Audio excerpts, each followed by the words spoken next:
Hello student, हम अपना cell biology वाला चैप्टर कंटिन्यू कर रहे थे जिसमें हमने डिस्कस कर लिया था ट्रांसपोर्टेशन अक्रॉस प्लाज्मा मेम्ब्रेन। तो हमने 3 टाइप के ट्रांसपोर्टेशन देखे थे।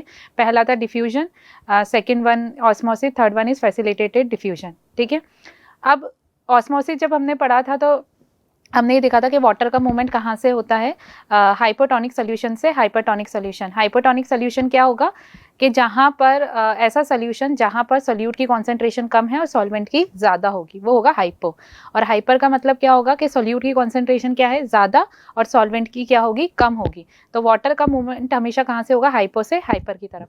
अब हम इन्हीं सोल्यूशन का इफेक्ट देखेंगे कि अगर इन्हीं सोल्यूशन में हम सेल को प्लेस करते हैं तो सेल पर इनका क्या इफेक्ट आता है। तो सबसे पहले हम यही डिस्कस करते हैं। जैसे सबसे पहले हम एनिमल सेल को अगर प्लेस करें हाइपोटोनिक सोल्यूशन, इसका मतलब क्या है, कोई एक सोल्यूशन है जिसमें हमने एनिमल सेल को प्लेस किया है। अगर एनिमल सेल के साइटोप्लाज्म की कॉन्सेंट्रेशन से और इस सोल्यूशन की कॉन्सेंट्रेशन को हम कंपेयर करें तो ये सोल्यूशन कैसा है, हाइपोटोनिक, मतलब यहाँ पे सोल्यूट की कॉन्सेंट्रेशन क्या होगी, कम। और वाटर का मूवमेंट हमेशा कैसे होगा, हाइपो से हाइपर। ये जो सोल्यूशन है ये कैसा है, ये हाइपो है। तो हाइपो से वाटर कहाँ मूव करेगा, सेल के अंदर मूव करेगा। तो जब ये वाटर अंदर की तरफ मूव कर रहा है तो इसको हम बोलते हैं एक्सोऑस्मोसिस। वाटर के मूवमेंट को हमने कैसे डिस्क्राइब किया था, ऑस्मोसिस से। अब वाटर का मूवमेंट अगर सेल के अंदर होगा तो उसको हम बोलेंगे अगर अंदर हो रहा है तो उसको हम बोलेंगे इंडोऑस्मोसिस, और बाहर हो रहा है तो हम उसको क्या बोलेंगे, एक्सोऑस्मोसिस बोलेंगे। तो यहाँ पर क्या होगा, वाटर का मूवमेंट अंदर, बाहर से अंदर की तरफ हो रहा है, सोल्यूशन से कहाँ जा रहा है, सेल के अंदर जा रहा है, तो इसको हम क्या बोलेंगे, इंडोऑस्मोसिस। तो जैसे जैसे पानी अंदर की तरफ भरता जाएगा सेल कैसा हो जाएगा, टर्जिड हो जाएगा, सेल कैसा हो जाएगा, स्वेल हो जाएगा। ठीक है, और फाइनली क्या होगा, ये रप्चर हो जाएगा, क्योंकि यहाँ पर जो है पानी अंदर की तरफ भरता जा रहा है, एक प्रेशर लगता जा रहा है और उसकी वजह से सेल क्या होगा, रप्चर होगा। तो यहाँ पर हमने क्या सीखा कि अगर हम एनिमल सेल को हाइपोटोनिक सोल्यूशन में रखेंगे तो इंडोऑस्मोसिस होगा, पानी बाहर से अंदर की तरफ, सेल के अंदर की तरफ एंटर करेगा। सेल क्या होगा, पहले टर्जिड हो जाएगा, फूल जाएगा, स्वेल हो जाएगा, और फाइनली क्या होगा, ये रप्चर हो जाएगा। अगर यही एनिमल सेल को अगर हम हाइपरटोनिक सोल्यूशन के अंदर रखते हैं तब क्या होगा, सेल के साइटोप्लाज्म से अगर हम कंपेयर करें तो ये सोल्यूशन कैसा है, हाइपरटोनिक, मतलब यहाँ पर सोल्यूट ज्यादा है, तो सेल का अंदर का एनवायरनमेंट कैसा हो गया, हाइपोटोनिक। तो वाटर अंदर से कहाँ मूव करेगा, बाहर की तरफ मूव करेगा, और जब पानी सेल्स के अंदर से बाहर की तरफ मूव कर रहा है तो अब हम उसको क्या बोलेंगे, एक्सोऑस्मोसिस। सेल फाइनली क्या होगा, जब पानी बाहर, कोई भी सेल टर्जिड क्यों है, क्योंकि पानी अंदर भरा हुआ है, पानी बाहर निकल गया तो सेल कैसा हो जाएगा, श्रिंक। और जब एनिमल सेल का श्रिंकेज होता है तो उस कंडीशन को हम बोलते हैं क्रीनेशन। तो ये किस तरह से क्या हो जाएगा, ये श्रिंक हो जाएगा, क्योंकि पानी क्या हो गया है, बाहर रिलीज हो गया, बाहर निकल गया है। तो एनिमल सेल हाइपोटोनिक में तो रप्चर होगा, पहले टर्जिड होगा, फाइनली रप्चर होगा, और हाइपरटोनिक में प्लेस करेंगे तो क्या हो जाएगा, वो श्रिंक हो जाएगा, क्योंकि सारा वाटर कहाँ हो गया है, बाहर रिलीज हो गया है। नेक्स्ट, अगर हम प्लांट सेल को सेम सोल्यूशन के अंदर रखते हैं, जैसे पहले हम रखते हैं उसको हाइपोटोनिक सोल्यूशन में, तो वाटर का मूवमेंट अगेन कहाँ होगा, इनसाइड द सेल। जब इनसाइड द सेल हो रहा है तो क्या होगा, इंडोऑस्मोसिस होगा, सेल कैसा हो जाएगा, टर्जिड। लेकिन यहाँ पर एक इंपॉर्टेंट बात जो हमें याद रखनी है कि यहाँ पर सेल जो है वो रप्चर नहीं होगा। क्यों नहीं होगा, क्योंकि प्लांट सेल में क्या है, रिजिड सेल वॉल है जो इसको रप्चर होने नहीं देगी। सेम अगर हम इसी सेल को हाइपरटोनिक सोल्यूशन में रखते हैं तो वाटर कहाँ मूव करेगा, बाहर की तरफ। बाहर की तरफ जब मूव कर रहा है तो हम क्या बोलेंगे, एक्सोऑस्मोसिस। तो इस केस में क्या होगा, अगर हम प्लांट सेल में देखें तो ये तो सेल वॉल हो गई इसकी, ठीक है, अंदर ये क्या हो गया, प्लाज्मा मेम्ब्रेन हो गया, पानी अंदर भरा हुआ है, सेल एकदम टर्जिड है। लेकिन जैसे ही पानी बाहर निकल जाएगा तो सेल वॉल तो रिजिड स्ट्रक्चर है ना, वो तो एज इट इज रहेगी, लेकिन ये जो प्लाज्मा मेम्ब्रेन है ये श्रिंक होकर एक साइड आ जाएगा, पूरा कंटेंट श्रिंक हो जाएगा, तो इसको हम क्या बोलते हैं, प्लाज्मोलाइसिस। तो यहाँ पर हमें दोनों चीजें याद रखनी है। इस केस में सेल रप्चर नहीं होगा, टर्जिड होगा, और हाइपरटोनिक में रखेंगे तब सेल कैसा हो जाएगा, प्लाज्मोलाइसिस, मतलब सेल का जो सेल मेम्ब्रेन है पूरा कंटेंट श्रिंक होकर एक तरफ आ जाएगा, इसको हम बोलेंगे प्लाज्मोलाइसिस। तो ये तो बात कर ली हमने कि अगर हम अलग अलग सेल को अलग अलग सोल्यूशन में रखेंगे तो उन पर क्या इफेक्ट होगा। नेक्स्ट एक लास्ट ट्रांसपोर्ट बचता है, वो है बल्क ट्रांसपोर्ट। बल्क ट्रांसपोर्ट का मतलब है कि बड़े मॉलिक्यूल को अगर हमें सेल के अंदर ले जाना है, सेल से बाहर लेकर आना है तो हम कैसे लेकर आएंगे। तो बल्क ट्रांसपोर्ट में मेनली 2 प्रोसेस है, एक इंडोसाइटोसिस और एक एक्सोसाइटोसिस। इंडोसाइटोसिस में क्या होगा, जब हम लार्ज मॉलिक्यूल को कहाँ लेकर जा रहे हैं, सेल के अंदर, इंडो मतलब अंदर की तरफ, ठीक है। और एक्सोसाइटोसिस का मतलब है हम कोई लार्ज मॉलिक्यूल है, कोई अनडाइजेस्टेड वेस्ट है, उसको सेल से हमें बाहर निकालना है, तो बाहर कैसे निकालेंगे हम, एक्सोसाइटोसिस से, ठीक है। यहाँ पर क्या होती है, प्लाज्मा मेम्ब्रेन की फोल्डिंग्स होती हैं, जो कि अभी हम देख लेते हैं कि किस तरह से होगी। अगर मान लो ये प्लाज्मा मेम्ब्रेन है, ठीक है, और कोई बड़ा मॉलिक्यूल है जो सेल के बाहर की तरफ है, इसको हमें अंदर लेकर आना है, तो क्या होगा सबसे पहले यहाँ पर इस तरह से प्लाज्मा मेम्ब्रेन की क्या होगी, फोल्डिंग होगी। फोल्ड हो गया ये इस तरह से, तो ये जो बड़ा मॉलिक्यूल है ये कहाँ आ गया, यहाँ, ठीक है फाइन। अब क्या होगा नेक्स्ट, ये और ज़्यादा क्या होगा, अंदर की तरफ इनवेजिनेट होगा, ये इस तरह से और इनवेजिनेट होगा, ये प्लाज्मा मेम्ब्रेन है, ये इनवेजिनेट हुआ और फाइनली क्या होगा, यहाँ से ये डिटैच्ड होगा, तो ये वापस से क्या हो गया, ये फोल्डिंग थी और ये वेसिकल के फॉर्म में क्या हुआ, अंदर आ गया। इस तरह से क्या होंगी, फोल्डिंग होगी प्लाज्मा मेम्ब्रेन की। सबसे पहले लार्ज मॉलिक्यूल है, प्लाज्मा मेम्ब्रेन फोल्ड करेगा अंदर की तरफ और ज़्यादा इन्वेजिनेट होगा और फाइनली क्या होगा, ये यहाँ से डिटैच्ड होगा और इस तरह से वेसिकल बनेगा। अब इंडोसाइटोसिस मतलब कोई भी बड़ा मॉलिक्यूल हम सेल के अंदर ले रहे हैं। अगर हम सॉलिड ले रहे हैं, कोई सॉलिड सब्सटेंस सेल के अंदर जा रहा है, तो हम उसको बोलेंगे फैगोसाइटोसिस, और अगर कोई लिक्विड सब्सटेंस अंदर जा रहा है तो हम उसको बोलेंगे पिनोसाइटोसिस। तो अगर फैगोसाइटोसिस होगा तो ये जो वेसिकल बनेगा उसको हम बोलेंगे फैगोसोम, और अगर कोई लिक्विड जाएगा तो इसी को सेम को हम क्या बोल देंगे, पिनोसोम। तो हमें यही याद रखना है कि बल्क ट्रांसपोर्ट में क्या है, कोई लार्ज मॉलिक्यूल सेल के अंदर जा रहा है तो इंडोसाइटोसिस, बाहर आ रहा है तो एक्सोसाइटोसिस।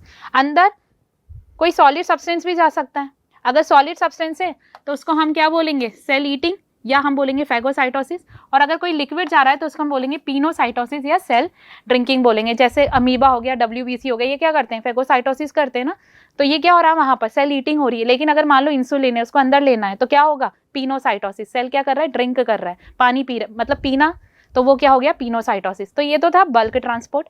ये ओवरऑल हमारे सारे ट्रांसपोर्ट कंप्लीट हो चुके हैं प्लाज्मा मेम्ब्रेन के। नेक्स्ट अब हम डिस्कस करेंगे, जब हमने स्टार्टिंग में यूकैरियोटिक सेल जब हमने डिस्कस करना स्टार्ट किया था, तो मैंने कहा था कि जितने भी सेल हैं, चाहे हम प्रोकैरियोटिक की बात करें, यूकैरियोटिक, 3 बेसिक कंपोनेंट होंगे, सेल कोट होगा, जेनेटिक मटेरियल होगा, साइटोप्लाज्म होगा। जिसमें से सेल कोट वाला पार्ट हम कंप्लीट कर चुके हैं, जिसमें सेल वॉल, सेल मेम्ब्रेन के अक्रॉस ट्रांसपोर्टेशन कैसे हो रहा है ये भी पढ़ लिया। अब नेक्स्ट हम पढ़ेंगे साइटोप्लाज्म, ठीक है। तो ये सेकंड कंपोनेंट है। जब हमारा पूरा साइटोप्लाज्म कंप्लीट हो जाएगा, इसके अंदर के कंटेंट कंप्लीट हो जाएंगे, तब हम जेनेटिक मटेरियल मतलब न्यूक्लियस जो है वो डिस्कस करेंगे। तो साइटोप्लाज्म क्या है, साइटोप्लाज्म कहाँ प्रेजेंट है, न्यूक्लियस और सेल मेम्ब्रेन के बीच में। कि अगर मैं ये सेल मेम्ब्रेन बना रही हूँ, ये न्यूक्लियस है, तो इसके बीच का ये जो है, इसको हम क्या बोलते हैं, साइटोप्लाज्म। ये है साइटोप्लाज्म, ठीक है।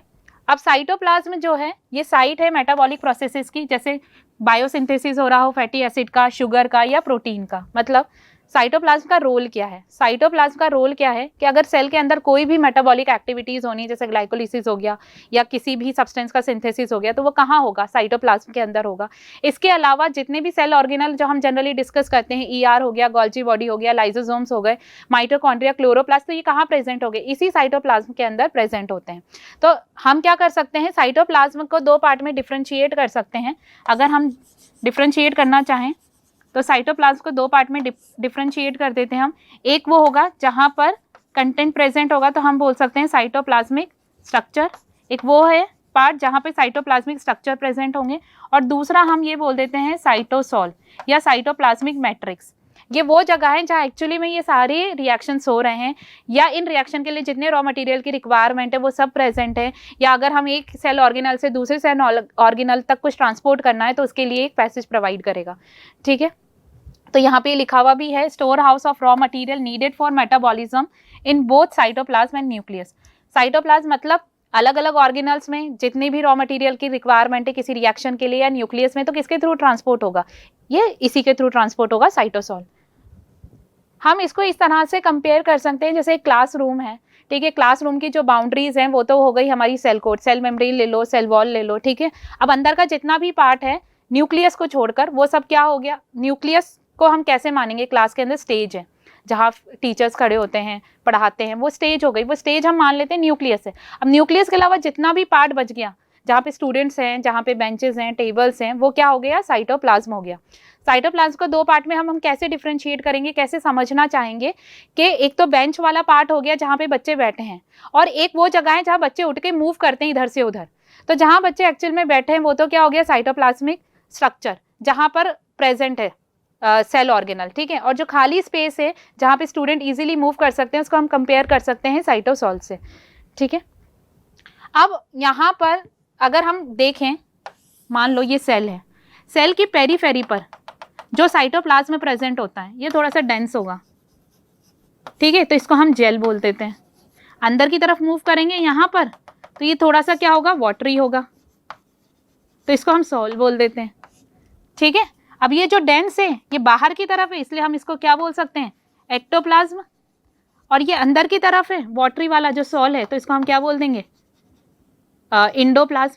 और हमें ये चीज़ भी याद रखनी है दोनों इंटर कन्वर्टिबल है, एक दूसरे में कन्वर्ट हो जाएंगे। हम ये बोलें सॉल, ठीक है, जेल में कन्वर्ट हो सकता है, जेल किस में कन्वर्ट हो जाएगा, सॉल में, ठीक है। तो ये चीज़ ध्यान रखनी है। ये है साइटोसोल, साइटोप्लाज्म, ग्राउंड प्लाज्म क्या है, liquid part of cytoplasm except cell organelle, ठीक है। It can exist in sol and gel state, अभी हमने डिस्कस किया, जैसे हम प्लाज्माजोल बोल सकते हैं, प्लाज्मा जेल बोल सकते हैं, ठीक है। Plasma gel present towards the periphery, और प्लाज्मा सॉल कहाँ प्रेजेंट है, टुवर्ड्स द सेंटर, तो इसको हमने क्या बोला है, इंडोप्लाज्म बोला है। तो ये तो हो गया इसके बारे में बात। अब जहाँ पर साइटोप्लाज्मिक स्ट्रक्चर, कंटेंट ये सब प्रेजेंट है, इसको हम क्या बोलते हैं, ट्रोफोप्लाज्म भी बोल सकते हैं, जहाँ पर सेल ऑर्गेनल या सेल इंक्लूजन प्रेजेंट है। सेल ऑर्गेनल एक्चुअली में लिविंग कंटेंट है सेल का, ठीक है, जो अलग अलग एक्टिविटीज परफॉर्म कर रहा है। सेल इंक्लूजन छोटे छोटे स्ट्रक्चर हैं जो स्टोरेज का काम कर रहे होंगे सेल के अंदर, उनको हमने क्या बोला, सेल इंक्लूजन। फंक्शन की बात करें साइटोप्लाज्म की तो अभी हमने डिस्कस किया, रॉ मटेरियल है, स्टोर करेगा, प्रोवाइड करेगा अलग अलग फंक्शंस के लिए। उसके अलावा एक्सचेंज करेगा मटेरियल, मान लो कोई सेल है, ठीक है, मुझे इस पार्ट से यहाँ पे कोई पार्ट है यहाँ लेके जाना है, तो वो किसके थ्रू जाएगा, साइटोप्लाज्म के थ्रू जाएगा। उसके बाद site of many biochemical reaction, many biochemical reaction में एक बहुत इंपॉर्टेंट है जो हम पढ़ते हैं, ग्लाइकोलाइसिस, ये कहाँ होता है, ये यहीं तो होगा। तो ये क्या कर रहा है, इसको साइट प्रोवाइड कर रहा है। सेल ऑर्गेनल्स की अगर हम बात करें तो अलग अलग सेल ऑर्गेनल्स मिलेंगे, कुछ में कवरिंग होगी, कुछ में नहीं होगी। जिनमें कवरिंग होगी उनमें भी अलग अलग हैं, किसी में 2 कवरिंग होगी, किसी में 1 होगी, तो इसको हम नेक्स्ट लेक्चर में डिस्कस करेंगे डिटेल में। तो यहाँ तक तो था साइटोप्लाज्म वाला पार्ट। नेक्स्ट अब हम स्टार्ट करेंगे 1 बाय 1 एक एक सेल ऑर्गेनल से। Thank you.